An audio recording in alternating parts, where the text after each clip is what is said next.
خاتون حضور کی خدمت میں حاضر ہوئی اور عرض کی یا رسول اللہ صلی اللہ علیہ وسلم مجھ سے بدکاری سرزد ہو گئی ہے اور میرے پیٹ میں بچہ ہے اور میں چاہتی ہوں کہ آخرت کی سزا کی بجائے دنیا کے اوپر اس کی سزا مجھے دے دی جائے تاکہ میں پاک ہو جاؤں اور صاف ہو جاؤں، کیونکہ آخرت کی سزائیں بہت سخت ہیں۔ اللہ کے محبوب علیہ السلام نے جبریل امین سے ایک دن پوچھا تھا مجھے جہنم کے عذابوں کا ذکر سناؤ، تو عرض کی یا رسول اللہ صلی اللہ علیہ وسلم ہلکا ترین عذاب یہ ہے کہ جہنمی کے پاؤں میں آگ کے جوتے رکھے جائیں گے، باقی اس کے پورے بدن پہ آگ نہیں ہوگی، صرف آگ کے جوتے اس کو پہنائے جائیں گے، لیکن اس کی حدت، گرمی اور شدت اتنی ہوگی یغلی منہما دماغہ، اس کی شدت سے اس کا دماغ پگھل کر ناک اور کانوں کے ذریعے سے باہر آنا شروع ہو جائے گا۔ یہ سب سے ہلکے عذاب کی کیفیت ہے، اور جو عذاب سخت ہیں اللہ تعالیٰ قرآن مجید میں فرماتا ہے ثم لا يموت فيها ولا يحيا، اس بڑے عذاب کا ذکر کیا جو جہنمیوں کو دیا جائے گا، فرمایا اس عذاب کی کیفیت یہ ہوگی بندہ نہ جیے گا نہ مرے گا۔ جیے گا اس لیے نہیں کہ آگے اور پیچھے دائیں اور بائیں آگ ہی آگ ہوگی، تو اس آگ میں جینا کو جینا تو نہیں ہوگا، اور مرے گا اس لیے نہیں کہ موت کو موت آ چکی ہو، تو وہ کتنا سخت عذاب ہوگا۔ اللہ یاز باللہ کے ہلکے ترین عذاب کی کیفیت یہ ہے کہ پاؤں میں آگ کا جوتا اور دماغ پگھل کے ناک اور کانوں کے راستے سے باہر آ جائے۔ تو اس نے عرض کی یا رسول اللہ صلی اللہ علیہ وسلم میرے اوپر حد جاری کر دیجئے، اور اس نے کہا کہ میرے پیٹ میں جو ہے وہ بچہ ہے۔ اللہ کے محبوب علیہ السلام نے فرمایا جاؤ جب بچہ پیدا ہو تو پھر آنا۔ وہ چلی گئی، تو جب بچہ پیدا ہوا تو گود میں اٹھائے پھر حضور کی خدمت میں حاضر ہوئے اور عرض کی یا رسول اللہ یہ ہے بچہ جو میں نے گناہ کیا تھا، بدکاری کی تھی، آج یہ اس کی نشانی ہے۔ تو اللہ کے محبوب علیہ السلام نے فرمایا کہ اسے لے جاؤ اور اسے دودھ پلاؤ، اور جب یہ کچھ کھانے پینے لگ جائے گا تو پھر آنا۔ کچھ دنوں کے بعد وہ دوبارہ حاضر ہوئی اور اس نے اس بچے کے ہاتھ میں روٹی کا ٹکڑا دیا ہوا تھا، اور عرض کی یا رسول اللہ دیکھ لیجئے اب یہ روٹی کھانے لگ گیا ہے۔ اللہ اکبر۔ تو اللہ کے محبوب نے فرمایا انہیں لے جاؤ اور جا کے انہیں سنگسار کر دو۔ اس کی یہ حد بنتی تھی، اس کو سنگسار کیا اور اس نے خود یہ سزا اپنے لیے قبول کی۔ تو یہ بات ذہن نشین کیجئے کہ یہ وہ لوگ تھے کہ جن سے کبھی کوئی گناہ سرزد ہو جاتا تو وہ جلد توبہ کرتے، اور اس کی بڑی سے بڑی حد اور سزا بھی ہوتی تو وہ بھی کاٹنے کے لیے تیار ہو جاتے۔ میں اور آپ دیکھیں کہ ہماری زندگی میں اگر گناہ ہیں اور ہمیں سچی توبہ کی توفیق بھی نصیب نہیں ہے، اور آئندہ نہ کرنے کا عزم مصمم ہو، پکا ارادہ ہو کہ یہ گناہ زندگی میں دوبارہ نہیں کروں گا، الگ بات ہے کہ پھر دوبارہ اس سے سرزد ہو جائے، لیکن جب وہ توبہ کر رہا ہو تو اس وقت اس کا پختہ عزم ہو، اور اس کے دل کے کسی گوشے میں نہ ہو کہ چلو میں توبہ کر لیتا ہوں اور پھر ہو گیا تو پھر کر لوں گا، پکا عزم ہو کہ دوبارہ یہ گناہ نہیں کروں گا۔ اور اگر زبان سے توبہ توبہ کر رہا ہو اور دل میں ہو کہ ٹھیک ہے یہ تو صبح بھی مجھ سے عمل بد سرزد ہونا ہے، تو اللہ تعالیٰ سے یہ مذاق کرنے والی بات ہے، اور اللہ تعالیٰ سے جو مذاق کرتا ہے وہ کہاں کھڑا ہے وہ خود سوچ لے۔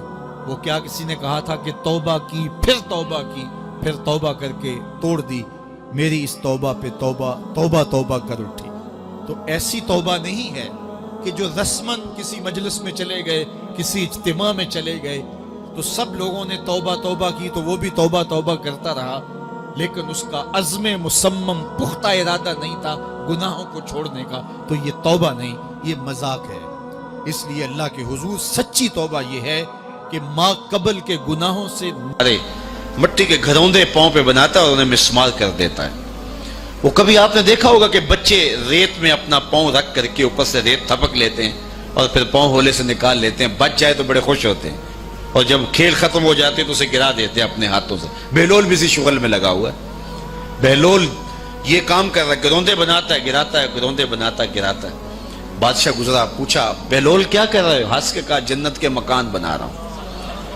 کہا بیچتے ہو؟ ہاں بیچتا ہوں. کتنے کا؟ 10 روپے کا, سیل لگائی ہوئی ہے. بادشاہ مسکرا کے گزر گیا. دیوانہ ہے, مجنوں ہے, اپنی موج میں لگا ہے. پیچھے سے ملکہ زبیدہ بھی آ رہی تھی, اس نے بھی دیکھا. کہا بہلول کیا کر رہے ہو؟ کہا جنت کے مکان بنا رہا ہوں. کہا بیچتے ہو؟ ہاں 10 روپے کا بیچتا ہوں. 10 روپے بادشاہوں کے لیے کیا ہوتے ہیں؟ 10 درہم نکالے, اس کو دیا, اس نے دریائے دجلہ میں پھینک دیا. فقیر اتنی دیر تک فقیر نہیں بنتا. داتا صاحب فرماتے جب تک مٹی کا ڈھیلا اور سونے کی ڈلی اس کی نظر میں برابر نہیں ہو جاتا. اور ایک مکان کے گرد, ایک وہ گھروندے کے گرد دائرہ لگایا, کہا یہ تیرا ہوا. ملکہ گزر گئی, بادشاہ بھی چلا گیا. شام کو اپنے محل میں پہنچے, بادشاہ سویا, منظر جاگا کہ حشر کا دن ہے, پھر جنت کا منظر ہے. جنت میں بڑے بڑے خوبصورت مکان ہیں. ایک مکان تو بڑا ہی اچھا لگا, تو جی چاہا کہ اس مکان کو دیکھوں. تو جب قریب گیا تو دروازے پہ لکھا تھا ملکہ زبیدہ. شوق سے آگے بڑھا تو دربان نے روک دیا. کہا یہ ملکہ کا ہے. کہا وہ میری ہی ملکہ ہے. کہا دنیا کے ضابطے اور ہیں, آخرت کے ضابطے اور ہیں. بادشاہ کی آنکھ کھل گئی, بے چین ہو گیا. ملکہ کو بیدار کیا. کہا تو کون سا نیک عمل کیا ہے؟ میں نے جنت میں تیرا یوں مال دیکھا. ملکہ کہنے لگی وہی معمول کی نمازیں, وہی سب کچھ, کوئی نیا کام تو میں نے کیا نہیں. ہاں یاد آیا, کل گزر رہی تھی, دجلہ کا کنارہ تھا, وہ جسے لوگ مجذوب کہتے ہیں, وہ جو دیوانہ کہلاتا ہے, وہ بہلول, وہ جنت کے محل کہتا تھا, وہ بنا رہا. میں نے کہا چلو کوئی بات نہیں, فقیر ہے, 10 روپے کیا ہوتے ہیں. تو میں نے 10 روپے کا ایک محل خریدا تھا. بادشاہ سر پکڑ کے بیٹھ گیا, وہ تو مجھے بھی کہتا تھا. میں دیوانے کی بات سمجھ کے گزر گیا. اگلے دن بادشاہ قصدن گزرا. جب قصدن گزرا نا تو دل دھڑک رہا تھا کہ کہیں مجذوب پھر آج مل جائے اور اسی موج میں ہو تو کام بن جائے. دیکھا تو بہلول وہاں بیٹھا ہوا. آگے بڑھ کے دیکھا تو کام بھی وہی. بادشاہ پھر رک گیا, پوچھا بہلول کیا کر رہے ہو؟ اب دل دھڑک رہا تھا کہ مجذوب ہے, کوئی اور بات کہہ دے تو چلو اچھا ہو کہ وہی جواب دے دے. اس نے وہی جواب دیا, جنت کے محل بنا رہا ہوں. بادشاہ کا کچھ دل ٹھہرا, پھر کہا اچھا بیچتے بھی ہو؟ ہاں ہاں بیچنے کے لیے بنا رہا ہوں.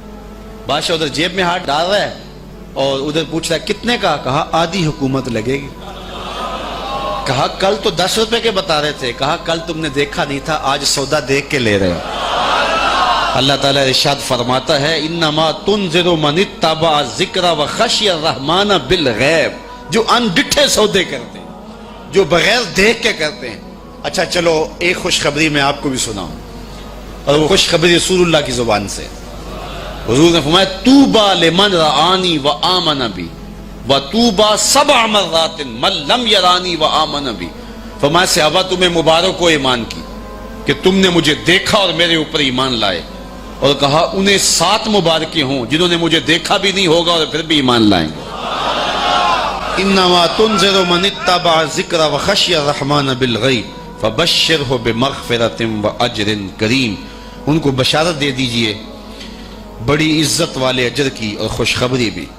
تو جس اجر کو میرا رب بھی کریم کہہ رہا ہے وہ اجر کیسا ہوگا. تو یہاں تو لہجہ دم توڑتا ہے اور الفاظ ساتھ نہیں دیتے کہ اجر کریم کی کیا تعریف کریں جس اجر کو میرے رب ہے. لا فضل لعربی علی عجمی, کسی عربی کو اجمی پر کوئی فضیلت نہیں ہے, اور کسی اجمی کو کسی عربی پر کوئی فضیلت نہیں ہے. کسی گورے کو کالے پر, کسی کالے کو گورے پر کوئی فضیلت نہیں. فضیلت کا معیار صرف تقوی ہے. ہمارے آج بھی ہندوانہ رسمیں ختم نہیں ہو رہی. دولت کی تقسیم پر امیر غریب کی بنیاد پر اس معاشرے میں تقسیم موجود ہے. ہمارے دیہاتوں میں چودھری اور کمی کی بنیاد پر تقسیم موجود ہے. رعایا اور حکمرانوں کی بنیاد پر یہاں تقسیمیں موجود ہیں. لیکن میرے اور آپ کے آقا و مولا نے قیامت تک آنے والی انسانیت کے لیے جو منشور دیا وہ یہ تھا کسی عربی کو اجمی پر کوئی فضیلت نہیں, کسی اجمی کو عربی پر کوئی فضیلت نہیں, کسی گورے کو کالے پر کوئی فضیلت نہیں. چونکہ کالے رنگ بھی اللہ نے بنائے ہیں, گورے رنگ بھی اللہ نے بنائے. حکیم لقمان رنگ کے کالے تھے اور صورت اچھی نہیں تھی. تو کسی نے ان سے پوچھا کہ آپ اتنے بدصورت کیوں ہیں؟ تو حکیم لقمان نے کیا جواب دیا؟ کہا آپ شکل میں نقص نکال رہے ہیں یا شکل بنانے والے میں نقص نکال رہے ہیں؟ تو وہ خاموش ہو گیا. اللہ اکبر. تو یہ اللہ نے بنایا ہے نا, اس نے کانٹا بھی اس نے پیدا کیا ہے, پھول بھی اس نے پیدا کیا ہے, چہروں کی رنگت اس نے بنائی ہے, کسی میں کوئی رنگ بھر دیا, کسی نے کوئی رنگ بھر دیا. تو رنگوں کی بنیاد پر, نسب کی بنیاد پر کوئی افضل, کوئی اشرف, کوئی اعلیٰ, کوئی بد, یہ نہیں ہے. بلکہ معیار جو دیا گیا وہ کیا تھا؟ تقوی. ان اکرمکم عند اللہ اتقاکم, جو زیادہ متقی ہے اللہ کے نزدیک وہی معزز ہے, وہی معتبر ہے. پھر حضور علیہ الصلوۃ والسلام نے عورتوں کے بارے میں تاکید کی کہ وہ تمہاری زیر دست ہیں, ان کی ملک کچھ نہیں ہوتا اور کمزور ہیں, ان کے بارے اللہ سے ڈرنا. اور حضور نے ان کے ساتھ حسن سلوک کرنے کی وصیت کی. پھر غلاموں کے ساتھ حسن سلوک کرنے کا حضور نے درس دیا کہ جو خود کھاتے ہو وہ انہیں کھلاؤ, جو خود پیتے ہو انہیں پلاؤ, جو خود پہنتے ہو انہیں پہناؤ. بعض لوگ ملازم کو, ماتحت کو جو ہیں وہ ہلکے کپڑوں میں کسن رکھتے ہیں تاکہ پتہ چل جائے کہ یہ غلام ہے, یہ ملازم ہے اور ہم باس ہیں. حضور علیہ الصلوۃ والسلام نے ان 3 چیزوں کی تاکید کی. پھر حضور نے ہمسایوں کے حقوق کے حوالے سے بات کی, اور صحابہ فرماتے ہیں کہ اتنی بار حضور نے تاکید کی کہ ہمیں یہ گمان ہوا کہیں وراثت کے اندر حقدار نہ ٹھہرا دیا جائے. تو ہمسایوں کے حقوق کے حوالے سے حضور نے تاکید ارشاد فرمائی. پھر حضور نے 3 باتوں کی تاکید فرمائی.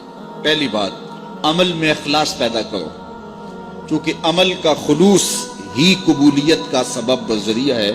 اگر عمل میں خلوص نہیں تو کچھ بھی پلے نہیں ہے. دوسری بات, حاکموں کو وصیت کرنا, جو بادشاہ وقت ہوں, حاکم ہوں, ان کو خیر کی بات کہنا, ان کو بتانا, ان کا قبلہ درست کرنے کی کوشش کرنا, یہ ذمہ داری ہے قوم کے اوپر. تیسری بات کی حضور نے یہ وصیت فرمائی, لزوم و جماعت المسلمین, مسلمانوں کی جماعت سے الگ نہ ہونا, الگ الگ ٹولیوں میں نہ بٹنا, لابیاں نہ بنانا, گروہ بندیاں نہ کرنا, جماعت کے ساتھ جڑ کے رہنا, فرقہ بندی سے بچنا اور جماعت وحدہ کا ساتھ دینا. حضور نے فرمائی, تابعوا السواد الاعظم فإنہ من شذ شذ فی النار, جو بڑی جماعت ہے, سواد اعظم ہے, ان کے ساتھ رہنا, جو ان سے بچھڑ گیا وہ جہنم میں ڈالا جائے گا. در ماہی دا چھوڑی ناہی, نہیں تے ہو جاویں گا روگی, جیڑی بکری اجڑوں وچھڑی او بگیاڑا جوگی. اس لیے لزوم و جماعت المسلمین, مسلمانوں کی جماعت کے ساتھ قائم رہنا. پھر حضور علیہ الصلوۃ والسلام نے فرمایا, اے امت مسلمہ, میں تمہیں لاوارث نہیں چھوڑ کے جا رہا, میں تمہارے اندر 2 بھاری چیزیں چھوڑ کے جا رہا ہوں, اور اگر تم ان کو مضبوطی سے تھام لو گے, میں ضمانت دیتا ہوں تم کبھی بھی گمراہ نہیں ہو. ایک اللہ